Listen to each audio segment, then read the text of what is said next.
What's up guys, high temperature and abrasion is a big problem, especially as temperature goes up. Abrasion resistance for thermoset materials, in our case epoxies, goes way down. Hey guys, real quick, I do this to help you with your coatings, linings, and composite systems, whether you're working with another manufacturer, distributor, or a supplier. If you think this could help somebody that you know, please do share it with them, that way we can get the message out. Really appreciate it. Now let's get back to today's topic. So jumping into it, one of the big things that we focus on, as always, is abrasion and the use of ceramics. Ceramics themselves are great for abrasion to very, very high temperatures, often in excess of 1,000 degrees Fahrenheit. With what we do in dealing with the epoxies, we do run into issues where as that temperature increases, the resin, or the binder in this case, begins to soften, and we lose our mechanical properties and our abrasion resistant properties.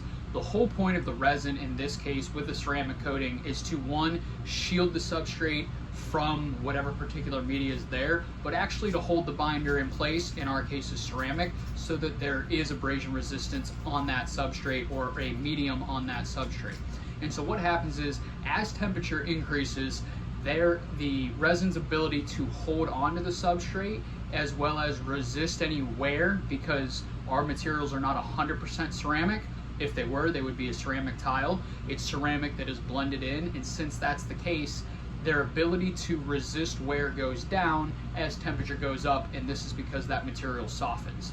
Now in our terms, we call this glass transition temperature, where it's transitioning from a hard material into something softer. Now it doesn't immediately go from a solid to a liquid, but it will begin to soften. Think the rubber on your tires, right? It's pretty hard, but as it heats up, it softens a little bit, and that's what gives you your traction.